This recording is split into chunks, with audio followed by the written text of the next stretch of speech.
যে এইখানে একটা চুরিকে ঢাকতে গিয়ে আরো 4-5টা চুরির পথ এখানে খুলে গেছে।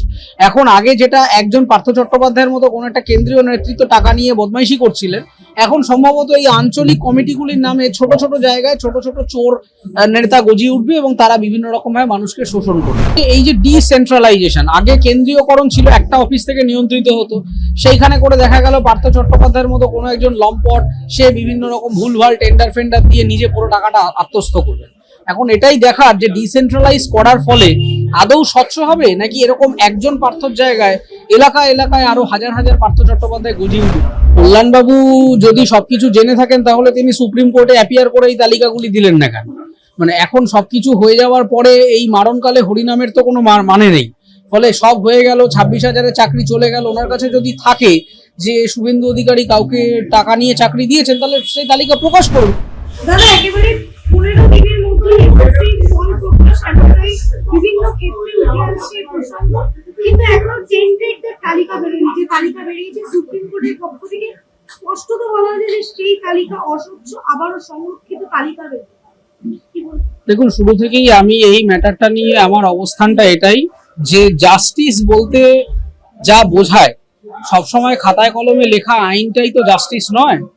জাস্টিস বলতে যে সামগ্রিক বিচার বা সামগ্রিক ন্যায় প্রতিষ্ঠা বোঝায় তা এই মামলায় হয়নি।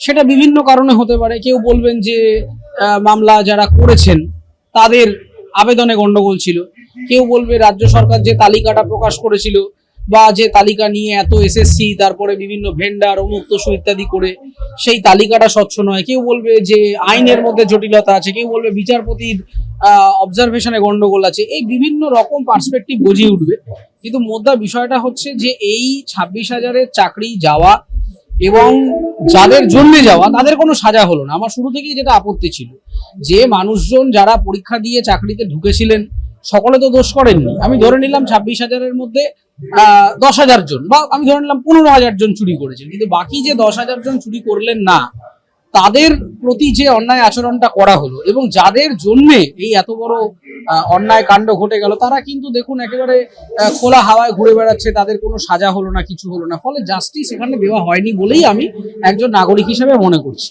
দ্বিতীয় কথাটা হচ্ছে যে এখানে ওই যেরকম বলে না সর্ষের মধ্যেই ভূত, সেরকম এখানে বিচারের মধ্যেই পরের একটা অবিচারের সূত্র নিহিত আছে। তার কারণ যেখানে কে স্বচ্ছ কে অস্বচ্ছ সেই তালিকাটাই সম্পূর্ণ নয়, তাহলে কিসের হিসাবে বিচার হয়ে গেল, কিসের হিসাবে পরীক্ষা হয়ে গেল? তারপরে আবার দেখা যাচ্ছে যে পুরনো লোকগুলি আবার তারা এই পরীক্ষায় অ্যাপ্লিকেশন করবার খানিকটা গেটওয়ে পেয়ে গেলেন। তারপরে আবার জানা যাচ্ছে যে কোনো সেন্ট্রালাইজড স্ক্রুটিনি কমিটি নেই, অঞ্চল ভিত্তিক বা রিজিওনাল এক্সামিনেশনের একটা প্রসঙ্গ উঠে আসছে। ফলে আমার মনে হচ্ছে যে এইখানে একটা চুরিকে ঢাকতে গিয়ে আরো 4-5টা চুরির পথ এখানে খুলে গেছে। এখন আগে যেটা একজন পার্থ চট্টোপাধ্যায়ের মতো কোনো একটা কেন্দ্রীয় নেতৃত্ব টাকা নিয়ে বদমাইশি করছিলেন, এখন সম্ভবত এই আঞ্চলিক কমিটিগুলির নামে ছোট ছোট জায়গায় ছোট ছোট চোর নেতা গজিয়ে উঠবে এবং তারা বিভিন্ন রকম ভাবে মানুষকে শোষণ করবে। ফলে সর্বোপরি আমার অবজারভেশন এটাই যে এই পরীক্ষা পদ্ধতিটি একেবারেই স্বচ্ছ হচ্ছে না এবং এতে যারা যোগ্য চাকরি প্রার্থী, যারা সত্যিই পড়াশোনা করেছেন, পরীক্ষা দিয়েছেন, পরীক্ষাটা ক্র্যাক করতে পারেন, তারা বঞ্চিত হচ্ছেন বলে আমি মনে করছি। অঞ্চল ভিত্তিক দুর্নীতির কথা বললেন, এইবার ইন্টারভিউ ক্ষেত্রে আমরা দেখতে পেলাম নতুন যে কেন্দ্র ভিত্তিক ইন্টারভিউ হবে না, অঞ্চল ভিত্তিক ইন্টারভিউ হবে। হ্যাঁ, যেমনটা আমি বললাম যে এই যে ডিসেন্ট্রালাইজেশন, আগে কেন্দ্রীয়করণ ছিল, একটা অফিস থেকে নিয়ন্ত্রিত হতো, সেইখানে করে দেখা গেল পার্থ চট্টোপাধ্যায়ের মতো কোনো একজন লম্পট সে বিভিন্ন রকম ভুলভাল টেন্ডার ফেন্ডার দিয়ে নিজে পুরো টাকাটা আত্মস্থ করবে।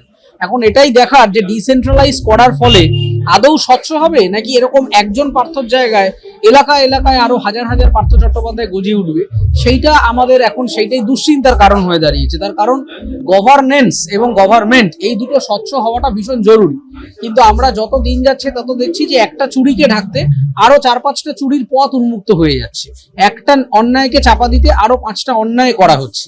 তো সেই জায়গায় আমি আবারও মনে করছি এই মামলায় যা বিচার এসেছে সেটা আইনের হিসাবে হয়তো মামলাটা সম্পূর্ণ হয়েছে, বিচার হয়েছে, জাস্টিস ডেলিভার হয়েছে, কিন্তু জাস্টিস বা ন্যায় প্রতিষ্ঠা হয়নি।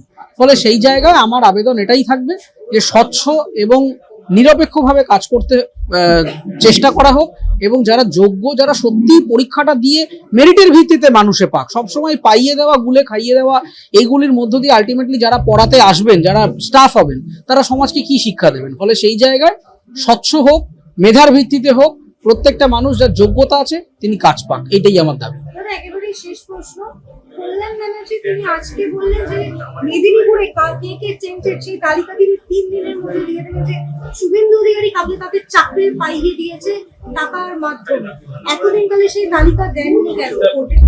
কল্যাণবাবু যদি সবকিছু জেনে থাকেন তাহলে তিনি সুপ্রিম কোর্টে অ্যাপিয়ার করে এই তালিকাগুলি দিলেন না কেন? মানে এখন সবকিছু হয়ে যাওয়ার পরে এই মারণকালে হরিনামের তো কোনো মানে নেই। ফলে সব হয়ে গেল, 26,000-এর চাকরি চলে গেল, ওনার কাছে যদি থাকে যে শুভেন্দু অধিকারী কাউকে টাকা নিয়ে চাকরি দিয়েছেন, তাহলে সেই তালিকা প্রকাশ করুন, তাতে শুভেন্দু অধিকারীর যা সাজা হবে সেটা হবে। শুভেন্দু অধিকারী বিরোধী দলনেতা বা তিনি একটা সংগঠন করে বলে তিনি তো আইনের বিয়ন্ড নন। কিন্তু কল্যাণবাবু আজকে এই মানে ফাঁকা আওয়াজগুলি না দিয়ে যখন বিচার প্রক্রিয়া হচ্ছিল তখন তিনি ইন্টারভেন করতে পারতেন স্টেটের পক্ষ থেকে, যে তার কাছে এই তথ্য রয়েছে, তিনি সিবিআই কে সহযোগিতা করতে পারতেন, তিনি স্টেটের যে এসআইটি তৈরি হয়েছিল সেখানে সহযোগিতা করতে পারতেন, তিনি মামলাকারীদের সাহায্য করতে পারতেন, কিছু না পারুক প্রকাশ্যে এসে একটা তালিকা দিয়ে দিতে পারতেন। কিন্তু এখন ভোটের বাজারে এসে আমার মনে হচ্ছে এগুলো বাজার গরম করবার জন্য, ওই টিআরপি বাড়ানোর জন্য কিছু হেডলাইন্স তিনি দিচ্ছে।